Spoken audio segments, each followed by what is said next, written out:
Hey guys, welcome back to Clubhouse Kids. So this week I had a new student start, and so I just kind of wanted to talk through some tips and tricks on how to transition a new student into your daycare. So if you're interested in that, stick around. So I have made some other videos about my interview process and my enrollment process and stuff like that, but I will very quickly kind of go over that to kind of set the foundation of that first day when that new student arrives. So initially when a family emails me or calls me about a open spot in my daycare, I will send them to my classroom website. And on my classroom website, I have just a small, kind of shortened version of my parents' handbook. And I feel like it goes through enough of information about my daycare, along with my blog posts about my daycare, that if the parent is still interested and they feel like they want to get more information about my daycare, then they can call me back and we will set up an interview.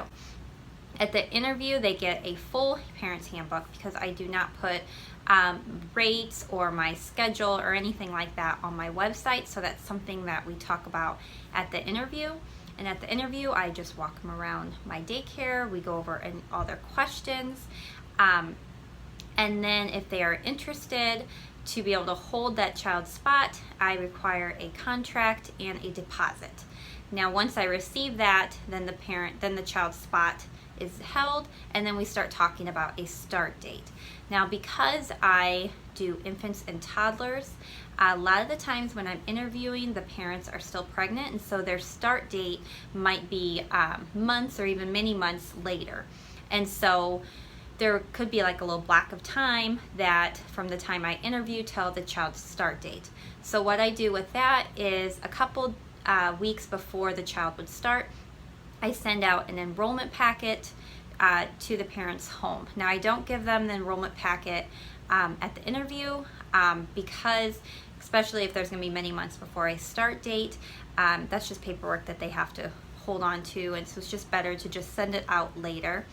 And the enrollment packet is going to go through everything that I need for the state. It's going to have a supply list of things that I require them to keep here. It gives them a list of things that I want them to kind of bring back and forth. When they have all this paperwork filled out, we schedule another meeting where they come back to my home and I get to meet their baby or their toddler, and we go over all of that paperwork. So before that first day, I have a very good idea the personality of the child, what works best for the child, what doesn't work best for the child.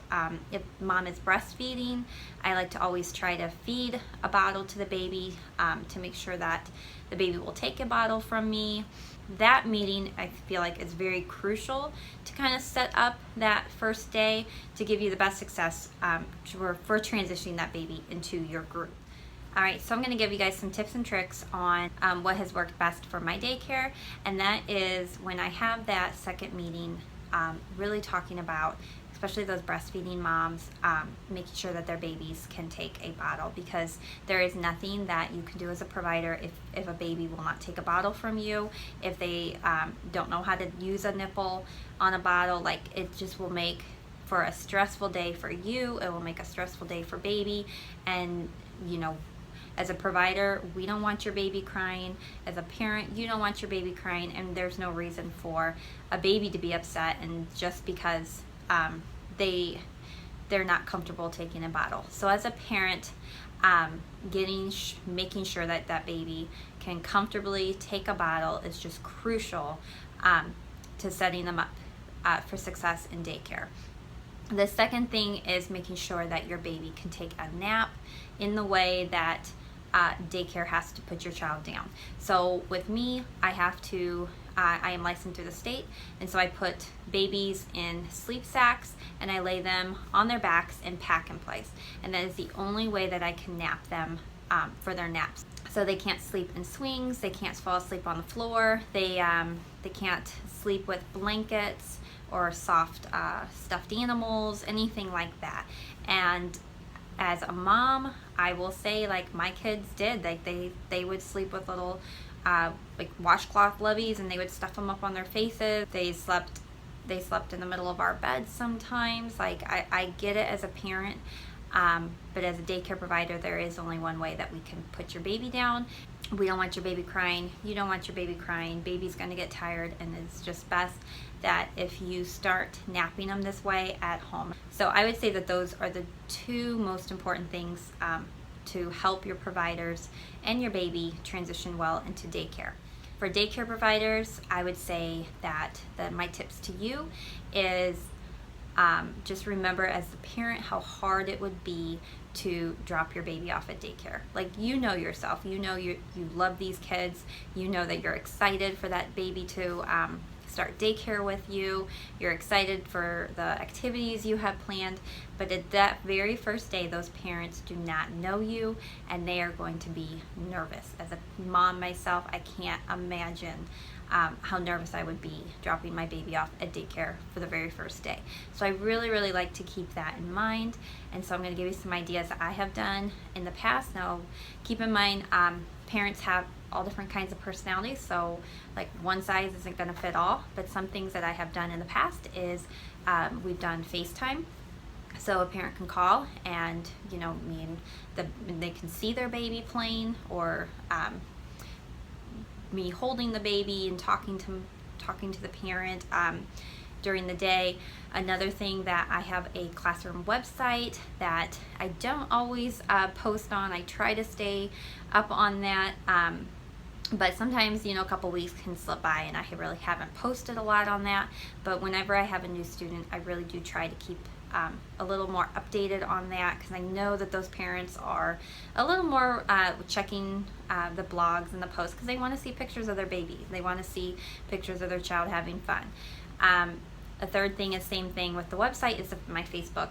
So whenever I have a new child starting, I really try to get them pictures of them up on Facebook, of doing some activities to show the parents that they are okay and that they are having fun. I always have a first day art project that I do with the child, and then that gets sent home. I think it's a great thing to just a memory art project for the parents to be able to keep. And then I'm going to send frequent texts to the parents throughout the day. And I always try to stay on it, so I'm sending them a text before they would send me a text, like, hey, how's so-and-so's day? So like by the time that they're going to their phone, they can say like, oh, here's an update. And I'll just be like, you know, so-and-so had this for breakfast, they're getting ready to go down for a little nap, and I'll send them a picture. The next one might be, took a great nap, we are getting ready for art, you know, so-and-so. So I just kind of like send them little updates throughout the day. And I don't do that forever. I will do that maybe the first week, and then maybe the second week I'll do maybe one text. And then by the end of the second week, I'm really not texting them back and forth throughout the day anymore, except for, you know, randomly, like they would send me something and I would send them back. I mean, I do text back to my parents throughout the day, just not on a regular basis. Then another tip I'm going to give you is that it's okay if a baby or a toddler is crying. They don't know you. They are not used to the schedule. This is something that I would just kind of beat myself up about especially when I first started, was just if the baby would start crying or the toddler was just kind of like whiny. Like I would just feel so bad, and I would just be really just putting so much energy into trying to help this child feel better, and really they're not comfortable, and that's okay. That shows that they have healthy attachments to their parents, and that's a good thing. So it's a good thing when they're looking at you like, I don't know you and I don't want anything to do with you. Now after 2 weeks, if they are still crying a lot and not transitioning into your schedule, you know, you might have to start talking with the parents about other ways to making that child feel more comfortable, but just to kind of just let yourself breathe, let yourself relax, and just know that it's okay for the child not to be okay for a couple days. And then after the child's first day, that evening, I do a couple things. So I'm going to enroll them into my food program, and then the next day make sure that I get the parent's signature on that. I'm going to go back through all the paperwork, just making sure again that everything is in their file and ready to go. I feel like after that first initial week of care, sometimes their files can kind of just be put away for a while, and you don't bring them out until your licensing rep comes over, and then you're pulling out files and you're like, oh my goodness, I meant they were supposed to have their birth certificate in there and they don't. And so it's just really crucial to make sure that first week you're getting all those pieces. Everything is complete. That file is ready to go. They have their immunizations record. They have their well checkup. They have everything that you need. Because that very first week, everybody's very much aware that this is new. This is, the parents are gonna be like, oh yeah, we're meant to get that. But after that first week, everyone goes back to regular life. It kind of starts to, just that stuff kind of slips your mind. Everything's not new anymore. And then you're not going to remember until, your license rep is there and you don't have something that needs to be in that child's folder.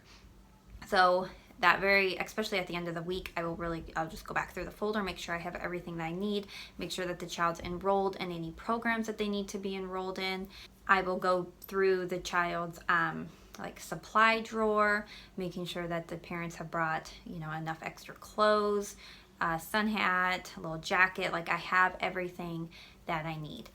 So another thing I do the first week is I update our morning calendar board. So with my kids, the kids have a picture of themselves that we sing a good morning song, and then we put their pictures up on our morning board. So I will make sure I get a new picture of the new child, and then that's also a great time to get updated pictures of my other kids.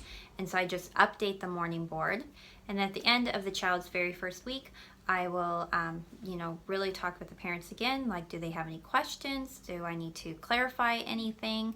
Because sometimes when we're interviewing with those meetings, the child has not been in your care yet, and so parents can think of new things that they didn't think of before.